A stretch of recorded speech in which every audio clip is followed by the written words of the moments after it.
नमस्कार, आदाब, सत श्री अकाल और अस्सलाम वालेकुम। मैं हूं मोहम्मद अहमद काज़मी, लेकर आया हूं आपका पसंदीदा कार्यक्रम ग्लोबल न्यूज़। इस कार्यक्रम में हम आपको दिन भर की ख़ास ख़बरें अपडेट करते हैं। इस वक्त एक बड़ी ख़बर इराक़ से है। एक इराक़ी रेजिस्टेंस ग्रुप ने बगदाद के नॉर्थ में अमरीकी फ़ौजी छावनी पर ड्रोन के ज़रिए हमला किया है। बगदाद में हशदल शाबी से जुड़े हुए साबरीन न्यूज़ टेलीविज़न चैनल ने खबर दी है कि वेडनेसडे को राजधानी के नॉर्थ में 64 किलोमीटर दूर यानी 40 मील दूर मौजूद अल बलद एयरबेस को निशाना बनाया गया है। खबर में कहा गया है कि हमले के धमाके की आवाज़ छावनी के बाहर सुनाई गई। साबरीन न्यूज़ ने एक इराक़ी रेजिस्टेंस ग्रुप कहा है खबर के अंदर, और लेकिन उसका नाम नहीं बताया है, उसकी पहचान नहीं बताई है, और ये बताया है कि इस ग्रुप ने हमले की जिम्मेदारी ली है। मैं आपको बता दूं कि साबरीन न्यूज़ चैनल ने आगे ये भी कहा है कि अल बलद एयरबेस में तैनात अमरीकी फ़ौजी ब्रांच को ड्रोन से निशाना बनाया गया है। साथ ही ये बताया गया है कि ड्रोन ने अपने निशाने पर सटीक हमला करने में कामयाबी हासिल की है। मैं ये बात आपको इसलिए, और ये ख़बर इसलिए और अहम है कि ड्रोन का इस्तेमाल की शुरुआत है रेजिस्टेंस ग्रुप्स की तरफ से। अब से पहले इराक़ में रेजिस्टेंस ग्रुप्स की तरफ से मिज़ाइलें फेंकी जाती थी, मिज़ाइलों से हमले होते थे, लेकिन ड्रोन के ज़रिए हमला ये और ज़्यादा एक तरह से और मजबूती के साथ आगे बढ़ रहा है।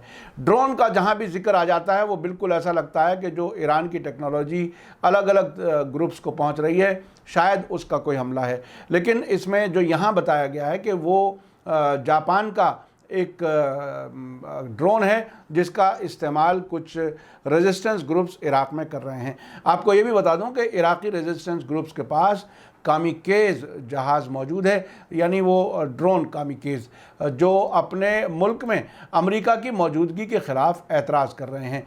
अल बलद एयरबेस पर एक हफ़्ते पहले भी हमला हुआ था, जिसमें अमरीकियों के मुताबिक 2 इराक़ी फ़ौजी ज़ख्मी हो गए थे, लेकिन उन्होंने कहा था कि इसमें अमरीकी फ़ौजियों में से कोई हताहत नहीं हुआ, यानी ना ही कोई मरा अमरीकी और ना ही ज़ख्मी हुआ। आपको ये भी बता दूं कि हाल ही में अंबार सूबे में ऐनुल असद छावनी में अमेरिका के ज़रिए कंस्ट्रक्शन की खबरें आई थीं, जो इराक़ी सरकार की मर्ज़ी के बिना किया जा रहा है।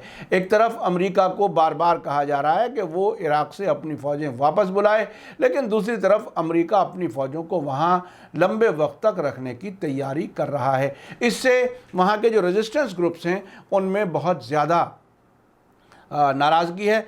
मैं आपको ये भी बता दूं कि जनवरी 2020 में, पिछले साल के शुरुआत में, बगदाद में अमेरिका के ज़रिए ड्रोन हमले से बगदाद के एयरपोर्ट के नज़दीक ईरान के लेफ्टिनेंट जनरल कासिम सुलेमानी और इराक़ के अबू मेहंदी और मुहद्दिस को मार दिया गया था। उसके बाद इराक़ में रेजिस्टेंस ग्रुप्स की तरफ से अमरीकी एम्बेसी और अमरीकी फ़ौजों के ख़िलाफ़ बार बार हमले हो रहे हैं। उनके फ़ौजियों के जो अड्डे हैं, छावनियां हैं, उन पर, और कॉन्वॉयज़ जो होते हैं जो कुवैत या सीरिया के रास्ते से अपने फ़ौजियों की जो कुमक के लिए जो सामान आता है वो पहुंचाते हैं, उन पर भी बहुत हमले हुए हैं। ये हमले बार बार बढ़ रहे हैं।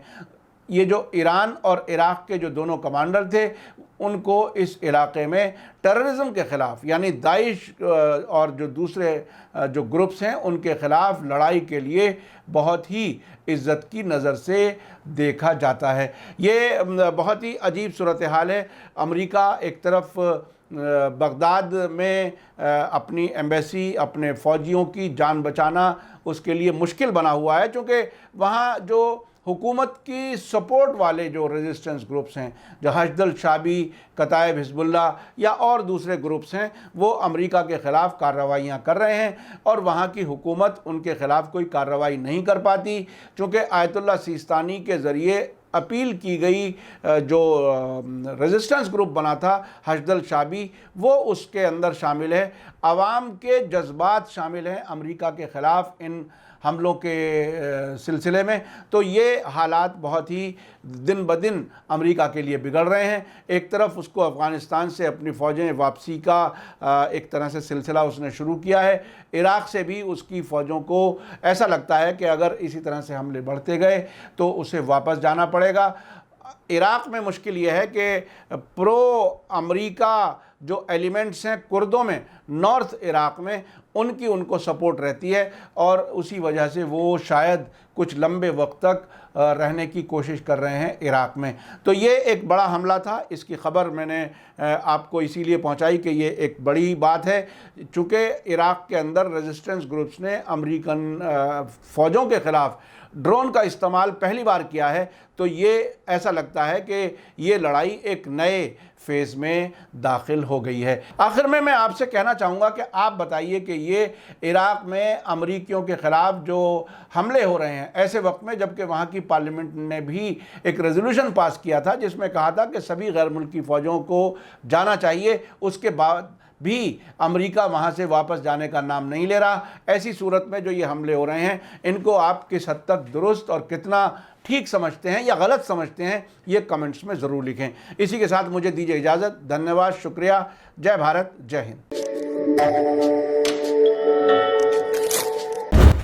मीडिया स्टार वर्ल्ड के और वीडियो देखने के लिए हमारे चैनल को सब्सक्राइब करें और सीधे नोटिफिकेशन पाने के लिए बेल आइकन दबाएं। और अगर हमारी खबर सच्ची और अच्छी लगे तो अपने व्हाट्सएप, इंस्टाग्राम, फेसबुक और ट्विटर अकाउंट पर ज़रूर शेयर करें।